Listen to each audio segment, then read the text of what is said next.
She's young and she's trying to find her way. I think that this party is scrambling, trying to seem tough. And I'm seeing this party traffic in a lot of curse words. That's supposed to be like the new cool thing to do. I don't think that that's going to be as useful. I've even heard Pete Buttigieg with a whole bunch of curse words. I don't know who gave that memo. I don't think that's very useful.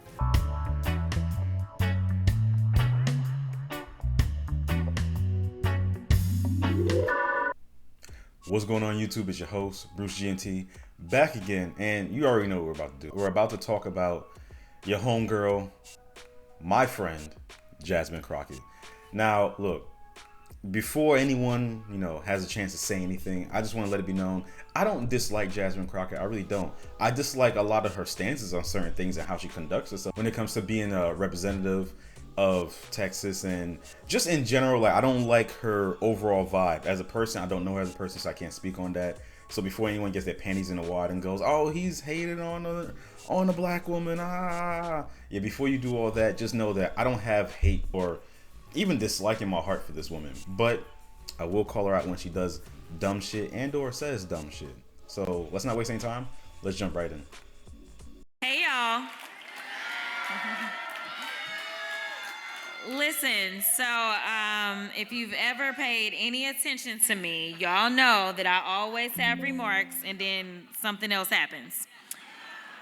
And so we gonna do just a couple of remarks and then something else gonna happen, and y'all just pray for me, because who knows what I'm gonna end up saying. There we go, the sorors are always in the building. And so it's crazy though, because Morgan decided that he wanted to steal some of my thunder, so I feel away. Because I like to tell my own stories. But nevertheless, I'm going to do as Auntie Maxine always is famously known for doing. She's always reclaiming her time, and y'all, we a little behind. So I'm going to make sure that I give y'all some of y'all's time back, honey. But I have to say, it is an absolute honor to be here tonight with all of you people I love, my friends, fellow fighters, and yes, the fashionistas too.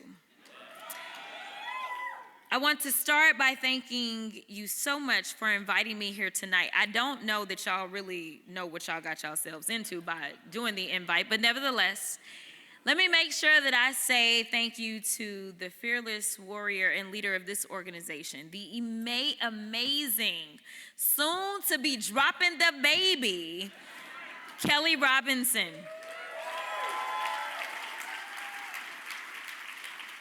Now, listen, being a black woman in America is already a challenge. Kelly says, I'm gonna be black, woman, and queer, honey, and y'all gonna get all this greatness, and I am here for it. I am happy to say that not only is she a fearless fighter for each of you, but honestly, she exhibits why this country is truly great. So, Kelly, I love you. Then I gotta make sure that I holla about Todd as well. And I gotta say thank you so much to Todd as well. Thank you so much for pulling this together. And he was like, she said she was gonna come through. Listen, Todd was on my back. Todd was like, "Now sis, we been in these streets. I'm gonna need you to come through." I'm like, "Now Todd, I gotta go home, and the peoples in my district, the ones that send me to," he's like, "I hear you, but," and so, no, listen, I have had the honor of working with Todd behind the scenes. There was so much that went on in the campaign, and I can tell you that, sometimes you meet people in this business and it's literally business as usual, and then some people that you meet and you recognize and you realize that they are going to be in your life forever, and I can truly say that Todd is one of those people. And then there's the guy that tried to steal my thunder for the night. That is Mr. Morgan Cox. And I remember when there was actually an HRC event in Congressional District 30. For those of y'all that don't know where CD 30 is, it's Dallas, because Because people be like, Houston, girl, you from, they just believe I'm from a big city, so they just go to the biggest one. No, I represent Dallas, and I have the esteemed honor of representing an area that we affectionately call the Gayborhood. I am also happy to say that I was always endorsed by Stonewall Democrats, and that was in my race for State House as well as my races for Congress. And I can tell you that Morgan has always been one of those people that will ask, what is it that you need? You know, a lot of people see you out front fighting, but nobody's really asking you, what do you need to maintain that fight? So thank you so much, Morgan, because we in these hot-ass Texas streets, honey. Y'all know we got Governor Hot Wheels down there. Come on now. And the only thing hot about him is that he is a hot-ass mess, honey. So yes. Right. So this is the first part I want to talk about, because this is another part within her speech that she had that went on for way too long that I want to address that no one's really talking about. But yes, we're going to talk about her Hot Wheels comment. And let me just say this up front. I'm being objective. I'm being fair. Honestly, the comment wasn't that bad. And you guys got to understand, I'm a Marine. Marines say and have heard worse than this. Honestly, I'm gonna keep it a buck. I probably would have said something similar, you know, not in a public stage like that. But I'm here to tell you and to be 100% honest, because I value honesty. I value authenticity. It's not so much what she said, is what it represents. And then not only that, it's hilarious that she said it at a human rights campaign. It's like, I don't think calling a man in a wheelchair Hot Wheels and then laughing about it at a human rights campaign, I don't think that was the right move. I could be wrong, but I'm pretty sure that wasn't the right move. Like I said before, it's not a comment that I'm looking at like, oh God, this was atrocious, like how people are taking it. But the interesting part about it is the backlash that she's receiving, because we're going to go over, you know, essentially what a few of the Democrats on CNN, what they had to say about it. And then not only that, her response, or her trying to clean it up, which, look, I'm a person, if I said something, I meant to say that shit. I thought about it and I said it. Even more so since I can edit these videos. Trust me, if I put in the video and you're catching me saying it, it's because I meant to say that. I'm not going to renege on anything. I said what I said and I meant that shit. And I would have thought she would have stood 10 toes down on that, but she didn't. But we'll get to that later. My thing is this, right? I'm realizing that the Democrats right now are trying to find a new identity. What do I mean by that? They're trying to really figure out where do they fit and how do they go about being more palatable to the average person. And I think what they're doing is that they see how people like Donald Trump and, you know, his cohorts, they see how they speak and they're thinking, okay, well, maybe this is what we need to be. And I don't think they're really understanding that it's not about how they speak, it's about what they're saying. What happened to the Democrats is that they started to take in all these different movements, all these different like troubles of different people, right? And then they started saying, okay, this is what represents the Democratic Party. They don't realize that's alienating a good portion of their voter base. A lot of voters, look, if you want me to be completely honest with you, a lot of things that the Democratic Party stands for, they have taken it to such a radical extent that now the average voter, especially the average Democrat, no longer sees himself in the Democratic Party. And they're not getting it. So now they're trying to find their way. They're cursing a whole lot more. I've noticed that as well. And they're kind of throwing ad hominem attacks, thinking, okay, this is the way we're going to reach the voters. And the more radical and hardcore Democrats may or may not be okay with it. A lot more are okay with it. And then there are others that are sitting back going, whoa. I'm not really liking this, because you're trying to imitate the other side, but you're doing it poorly. This comment that she had, right, had more of an effect on the Democrats as opposed to the more positive effect that they were looking for on the moderates and even some of the Republicans that they're trying to, I guess, garner support from. Let's move on to the next part that I really want to talk about, because it's something that the Democratic Party is doing a lot of, and she did a little bit in like her beginning part of the speech, but we're going to hone on it in this next segment. Yes. We are fire signs for a reason, y'all. And so here it is. Libby started testifying at the Texas House back when she was about 6 years old. And so here it was, they had the bathroom. You know, I actually went to the restroom and I was like, I'm confused. It say women and then it say everybody. What am I supposed to do? But we had the bathroom bills because, of course, policing bathrooms is where it's at. That's usually why most people are voting for their elected officials, because they're like, how good are you going to be about policing the bathrooms? You know, that's why we had so much drama with Sarah in the United States House, is because we had to make sure that we could police the bathrooms, y'all. And let me diverge just a little bit on that one, too. Have y'all ever heard of Nancy Mace? Hold on now. Don't talk about my girl Nancy Mace. I like Nancy Mace because unlike some people, when she says something, she stands 10 toes down on that shit. She says it and she's like, yeah, I said that shit. What? What's next? But I'm gonna let her cook. I'll take that as a yes. So literally, right? Nancy was like, you know, trans people, you know, they the end of the world. She doing videos every day. She doing at least 100 tweets a day, all about the trans people, right? All at the same time that the amazing Sarah McBride is swearing into the House. And listen, y'all, Sarah has more swag as well as more patience than I do. I'm gonna just be real about that. And so, you know, they changed the rules all cause Sarah's in the house. And Sarah's like, cool, whatever, I got my own bathroom I don't care, fine. And so literally, this is real life. I don't know if y'all know this, so I gotta tell y'all this, cause it is like too stupid to be true, but it is. And so here it is, one day, and we have all these Signal chats. If you don't have Signal, get on Signal, okay? Do not trust that, get on Signal, y'all. So we got all these. I'm gonna stop it right there. I wanted to show like a good portion of what she had to say, cause I like showing things in context. But after this, cause I watched a little bit of this through. After this, it kind of diverges from what I wanted to talk about. Also, it's funny that she brought up Signal, cause I think this happened a little bit before the whole text message leak, and we're gonna go over that, trust me. Like I said, I hold people accountable. This is not an echo chamber. I'm not just going to voice my viewpoints and talk about the sides that I agree with, if you will.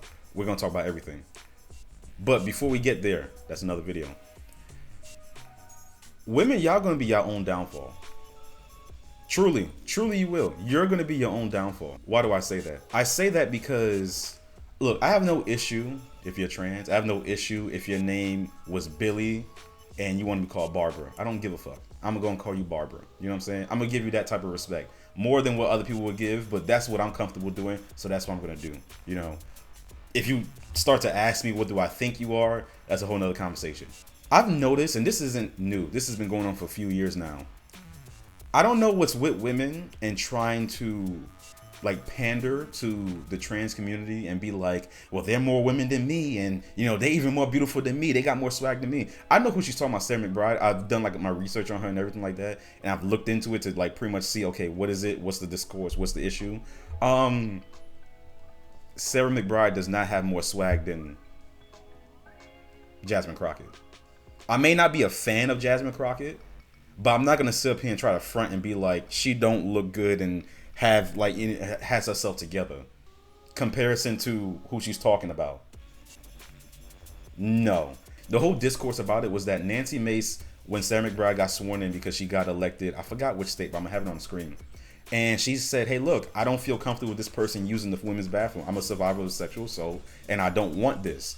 Rightfully so, because last time I checked, I thought the whole issue with the Democratic Party was that they feel like no one's listening to women. Here's a woman voicing her concerns, a concern that other women have also voiced throughout just society. And what are they doing? Making fun of her, tamping her down, saying, hey, look, you're not being inclusive enough. It's a woman's bathroom. That's not biologically a woman. And a woman speaking up about a trauma that she has, saying, hey, look, this is what I want and this is what I'm not comfortable with. And their response is, nah, we're not going to worry about that. Because what it sounds like to me is that we're worried about what women have to say unless it goes against what we think. And then it's like, nah, we got to get it out here. Because you see how she speaks about her, right? She's told her story many times. She didn't say that trans are the end of the world. That's not what came out of her mouth. She said a whole lot of other, what people deem as offensive things. Trust me, I've seen it. I've laughed at it. But she never once said trans are the end of the world. What she did say was, hey, look, I'm a survivor of this. And other people, my constituents, have also voiced this concern, and we want to take a stand and say, hey, look, you have your own bathroom, but you can't go inside a women's bathroom. Simple as that. And a little bit of a personal story of mine. I was talking to one of my cousins, right? And she lives in New York. And we were just talking about different things in politics and whatnot, because she's not like plugged in when it comes to politics. And she told me, hey, look, there was a time when she went to the bathroom and she was, I don't think it was King's Plaza. She was somewhere, maybe at Atlantic. I can't remember exactly where she was. And she told me she went to the bathroom, started using the bathroom, and she see like these giant men feet. She knew it was a man because the person was standing up pissing. And she said that, look, she told me honestly, she said, look, I felt uncomfortable. I felt unsafe. She said, I hurried up, did my business, and I got out of there. The thing is, right, and there's many other stories like that. The thing is this. If women are coming to you saying they feel uncomfortable about something, that they don't like a certain situation, who are we to just say, nah, we're not going to worry about that?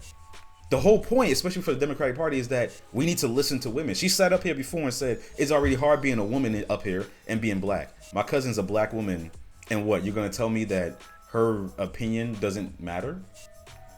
It shouldn't be taken into consideration. It shouldn't matter if it's 1, 2, 3, or 4 different women that are voicing their concern. The fact of the matter is that women are voicing their concern due to either trauma or past experiences, and you should take that into account. I don't know. Maybe I'm off. Maybe I'm the misogynist, but I just think that's fair, you know.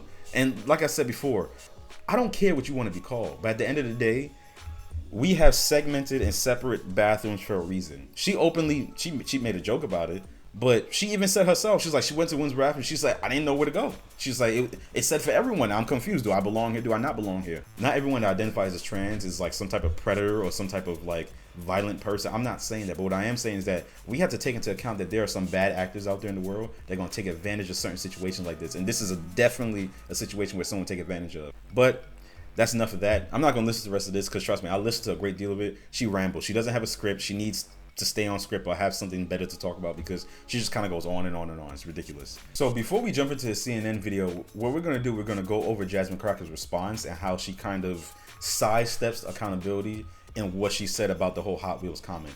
We got to be honest with ourselves. We knew what the comment was about because it was pretty much on the nose.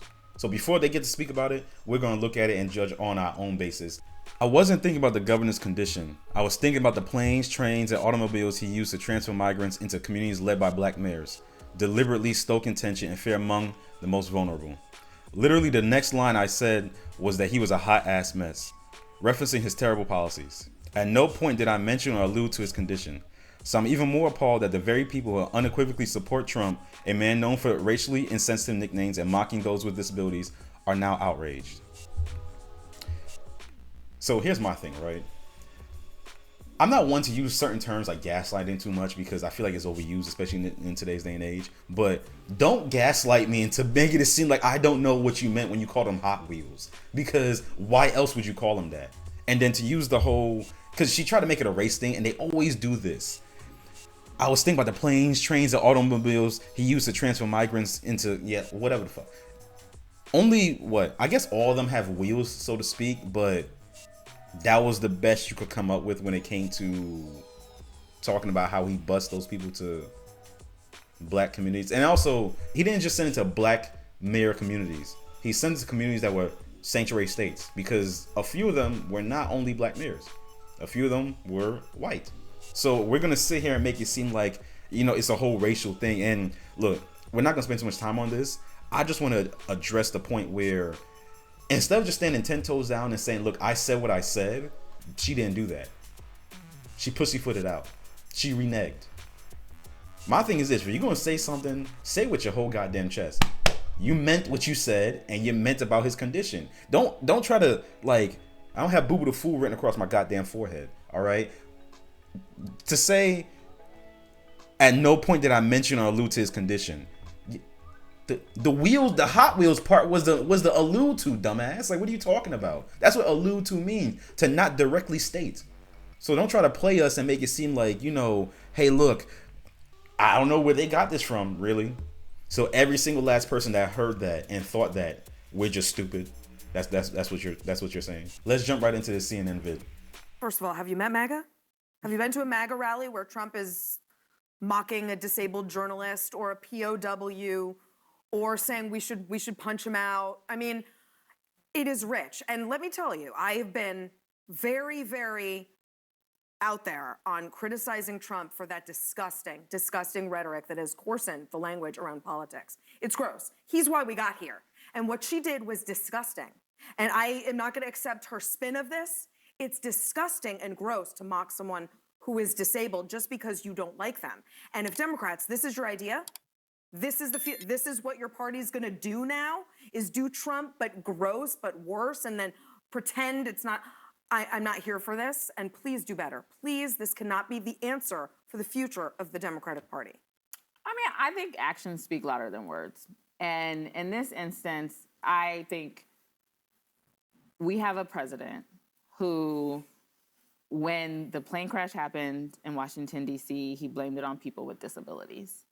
When RFK says that autism is a threat to the American way of life, which is a disability, apparently the White House has ended ASL, American Sign Language interpreters, in briefings, which is making it inaccessible. Questioning and gutting Social Security, which a lot of disabled people rely on. I gotta stop her real quick. The last point she said, like questioning and gutting Social Security, it hasn't happened. And I don't know if it's going to happen like that. I've been doing my own research about it because a lot of people every time I look it up, you know what it keeps saying? It keeps saying possibility, if, could, maybe. I don't have anything that's definite. And I hate them using this fear-mongering tactic to be like, they're going to gut Social Security. We don't know that because all I see is a whole bunch of, if they did this. And that's another thing too. I like how they dragged Trump into this when this had nothing to do with him. I've been no fan of Trump. I'm no fan of like how he speaks about certain things. And like I said, I don't even think what she said was that bad. Yeah, I guess it was uncouth, sure. But I don't think it was that bad because I've said worse things. Not about disabled people, but just about people in general. But I love how they drag Trump into it and be like, okay, this is a Trump thing. This was about Governor Greg Abbott and Jasmine Crockett. How is it that he's part of the conversation? Back in 2016, they were doing this a whole lot where any little thing that happened, they dragged it back to him. My thing was this. I'm not a fan of how he speaks. I do find him to be funny sometimes. We had to just let him F up if he's going to F up and then talk about how he Fs up in the case of him being an idiot. That's what we have to do. All right? We have to hold his feet to the fire, hold him accountable, not drag him into discourse that doesn't really concern him because that has nothing to do with him. What does him talking about people, him a singular person, right? And not even his constituents because we don't see Tulsi Gabbard, we don't see JD Vance, we don't see any of these people RFK, we don't see any of these people coming out their neck talking or speaking the way Trump may speak or even Jasmine Crockett may speak. We don't see that. We only see Trump doing that. So he's a single entity. What did Abbott do? Nothing. It's between those two, Abbott and Jasmine Crockett. It's not. So to drag him into it to try to prove a point and be like, well, that's why we did this. To me, that sounds childish. It makes it seem like we have to show why we did a thing that was wrong. And also, another thing I want to point out, I love when within the black community, especially black women, they can't hold each other accountable and just say, hey, look, that was wrong. Why can't you just say it was wrong? It was wrong, but it's not something, and I'm not going to blow it out of proportion like how everyone else is doing. She said a dumbass comment that wasn't that funny, is what it is. And this is what I was talking about earlier when I said this is affecting Democrats a whole lot more than they thought it would. Because now it's making the more moderate Democrats and just some Democrats in general look at them kind of differently and go, okay, is this what we're trying to be and do? Because I'm not for that. But I just love the lack of accountability right here. Baby girl, you're not going to say that what she said was a little bit off? All right, bet. Medicaid, Medicare, people rely on. And in his first campaign, mocking disability. Two wrongs don't make a right, but actions speak louder than words. And the policies of the Republican, including undermining special education, ID, the Individuals with Disability and Education Act, making sure that schools are not going to be accessible. Those are the actions of this administration. Those are the actions of the Republican Party. I would rather folks be demonizing those things than... But to be clear, you don't agree with what she said, right? Well, her explanation was that she wasn't referring to that policy. If she So was, you buy that? But here's the thing. If you make fun of somebody because of their disability, I do not agree with that. As a person with a disability, as a person who has family members with a disability, as a person who has taught children with a disability, that is not acceptable. She said that's not what she was doing, and so... Ashley, baby, you got big forehead, all right? But that don't mean that it's stupid written across it, all right? You can be honest and just say, no, I don't approve of it. But this whole dumbass rigmarole of trying to be like, well, I don't want to speak against. No, say it with your whole chest. You just say you don't approve of that, and now you're like, well, I mean, she said that's not what it's about. But let Trump say something, or any of his constituents say something, and say that's not what they meant. They're like, yeah, the writing's on the wall. He literally said it. Doesn't matter if he said that's not what he meant. That's what he meant. Have the same type of energy. That's the only thing I'm saying. I know Jasmine, and I believe Jasmine if that's what she was saying. Well, I don't know her yet, and so here's how I see it. She's new. She's young and she's trying to find her way. I think that this party is scrambling, trying to seem tough, and I'm seeing this party traffic in a lot of curse words. That's supposed to be like the new cool thing to do. I don't think that's going to be as useful. I even heard Pete Buttigieg with a whole bunch of curse words. I don't know who gave that memo. I don't think that's very useful. I think you have to be very careful when you're talking about people with disabilities. And I don't think she was careful, and I don't know her enough to say she's not being honest. But I'm going to tell you, it sounded bad. And I just want to finish. I think this party is trying to find a way to look tough and to show fight, but this is not the way. I don't think the cursing is going to work. I think I've been on stage and I've gotten a little bit hyped sometimes too. I hope that she will take this as lessons. You talked about learning lessons, that type of stuff. It doesn't sound to me like she's actually taking full responsibility. If that's true, I don't like it, and she can't do that again. She's too important to us to do that again. What I fear is that no lesson could ever be learned as long as you're doing these things in front of audience. That's one of the first times I really agreed with Van Jones, because usually this mofo's always goddamn crying, skinning up his face crying, just like boo-hooing and shit. But honestly, what he said was right, and he hit it right on the head. I've been saying that because I've been noticing and peeping certain things that certain people within the Democratic Party, the politicians, what they've been doing. And we'll get to that later in many other videos. Trust me, I got a whole lot loaded up. But let's let him speak and then finish out this video. Audiences who roar when you do it. When you have comedians who are broad messengers for the left making unfair jokes and people are roaring, when you have politicians being vulgar and saying it in their roaring, what's the lesson? We're trying. What's the audience? It says a lot about the audience. But what we're trying to deal with is that Trump has done this and he's been successful. Yeah. So when you have somebody who does this stuff and they're successful, you start thinking, well, is that the right way? I would like for us to say it's not. But I think it's hard for us to hear Republicans scolding us on it when your guy does it all the time. We are trying to find a way forward. Jasmine is too important to make these kinds of mistakes. I think she has a bright future. I hope that tonight she's looking and says, you know what? I don't have to do that kind of stuff to get an applause line. She's too important for us to make those kind of mistakes. Yeah, I don't really disagree with what Scott Jennings was saying, or even Van Jones. I'm a little bit skeptical on the whole she's too important to the Democratic Party. Look, if who they had to look forward to in the Democratic Party being a freaking AOC and a Jasmine Crockett, then I ain't gonna lie, they may be doomed. But what I will say is this, right? This just lit a fire under, not her behind, but a lot of people that want to follow Jasmine Crockett, a lot of people that are within the Democratic Party that have been wanting someone to fight back, to punch back, because they feel like they're on the losing end. So honestly, I see this as a net neutral. I don't really think this counts against her too much, as opposed to how much it really counted for her. I think this is something that not so much turn around, but it's going to bring more eyes to her, because now people are looking at her for real and going, okay, let me learn more about her. That's all I really got to say. She didn't get rid of my eyelashes though. She's going to blind herself. Look, you guys already know the drill. If you enjoyed the video, leave a like, comment down below, and be ready, because I will be coming out with more. I'm trying to pay attention a whole lot more to not just the Democrats, but the Republicans as well, because there's a whole lot of mess going on. It's on its way. Peace.